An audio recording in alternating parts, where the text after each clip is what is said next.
हर हर महादेव। हार्दिक स्वागत करती हूँ आप लोग का अपने चैनल पे। आज सुनाने वाला हूँ अद्रोहक जैसा जितेंद्र पुरुष जिसके हृदय में श्री कृष्ण जी बसते हैं। इनके दर्शन और स्पर्श से मनुष्य स्वर्ग को प्राप्त करता है। तो ये कौन है, इसके बारे में कथा सुनाने वाले हूँ। तो प्लीज़ मेरे चैनल बने रहे, मेरे चैनल सब्सक्राइब, वीडियो को लाइक कर दे। चलिए शुरू करती हूँ।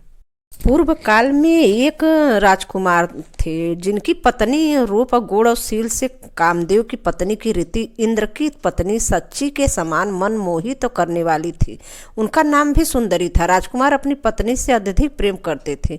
एक दिन अचानक राजकुमार की किसी कार्य से दूर जाना पड़ा। उनके ही मन में चिंता थी कि वह सोचने लगे कि मैं अपनी पत्नी को कहाँ छोड़ूं जहाँ इनका सतीत्व और सम्मान सुरक्षित रह सके। बहुत विचार के बाद उन्हें एक व्यक्ति उपयुक्त लगा। वह थे धर्मात्मा जितेंद्र अद्रोहक। अद्रोहक राजकुमार अद्रोहक के पास पहुंचे और उनसे अपनी पत्नी की रक्षा का निवेदन किया। अद्रोहक को बड़ा आश्चर्य हुआ। वह बोले, तात, मैं न आपका पिता हूँ, न भाई, न कोई संबंधी, न ही मैं आपकी पत्नी को कुल का ही हूँ। फिर आप मुझ पर इतना भरोसा क्यों कर रहे हैं? राजकुमार बोले, महात्मन, इस संसार में आपके समान धर्मपरायण और संयमी पुरुष दूसरा कोई नहीं है। मुझे आप पर पूर्ण विश्वास है।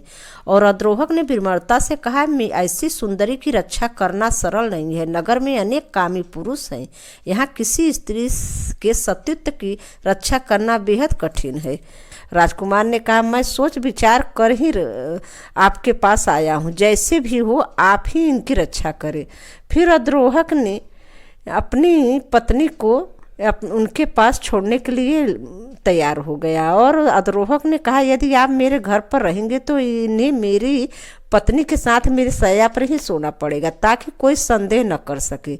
परंतु मैं इनके साथ अनुचित व्यवहार करूंगा तभी इनकी रक्षा कर पाना संभव है। राजकुमार ने सोच विचार करके कहा, मुझे स्वीकार है, आपको जो उचित लगे वही कीजिए। फिर उन्होंने अपनी पत्नी से कहा, सुंदरी, ये जो कुछ कहे वही करना, इसमें तुम्हारा कोई दोष नहीं होगा।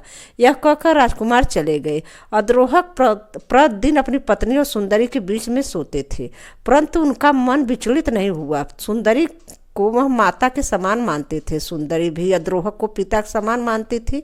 इस प्रकार दोनों संयम पूर्वक रहते थे। 6 मास के बाद जब राजकुमार लौटे तो उन्होंने लोगों से अपनी पत्नी और अद्रोहक के आचरण के विषय में पूछा। कुछ लोगों ने उनके निर्णय को प्रशंसा की, किंतु कुछ ने संदेहपूर्ण बातें कही।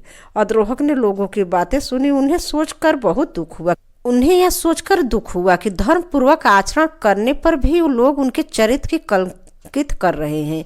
लोक निंदा से मुक्ति होने का संकल्प करके उन्होंने अपने लिए एक चिता बनाई और अग्नि में प्रज्वलित की। उसी क्षण राजकुमार वहां पहुंच गया। अद्रोहक ने उनसे कहा, मैंने आपके लिए कठोर धर्म निभाया, किंतु वह सब अधर्म व्यर्थ हो गया। जब मैं आत्मदाह करूंगा, इतना कहकर मैं आत्मदाह करूंगा। इतना कहकर वह अग्नि में कूद पड़े, परंतु अग्नि उनके शरीर के वस्त्र केशों को जला न सकी। उसी क्षण आकाश से देवता प्रकट हुए और उन्होंने पुष्प वर्षा की और अद्रोहक की महिमा का गुणगान किया। जिन लोगों ने अद्रोहक की निंदा की थी उनके मुख पर कोढ़ हो गया। ऋषि मुनि और बाकी लोग उनके तेज से विस्मित हो गए। सब लोग मिलकर अद्रोहक को नया नाम दिया, सचंदा द्रोहक। और देवताओं ने राजकुमार से कहा, इस संसार में अद्रोहक जैसा जितेंद्र पुरुष कोई नहीं है। इन्होंने काम, लोभ और क्रोध पर विजय पा ली है। इनके हृदय में भगवान श्री वासुदेव श्री कृष्ण जी बस रहे हैं, निवास करते हैं। इनके दर्शन एवं स्पर्श से मनुष्य पाप मुक्त होकर स्वर्ग को प्राप्त करता है। यह कहकर देवता स्वर्ग को लौट गए तथा राजकुमार अपनी पत्नी के साथ राजमहल इस पुण्य प्रभाव से अद्रोहक की दिव्य दृष्टि प्राप्त हुई। वह तीनों लोकों की बातें सहज ही जानने लगे। अद्रोहक के जीवन में यही शिक्षा मिलती है। अद्रोहक के जीवन से यही शिक्षा मिलती है कि समय और शुद्ध आचरण और धर्म पालन से मनुष्य देवतुल्य बन सकता है।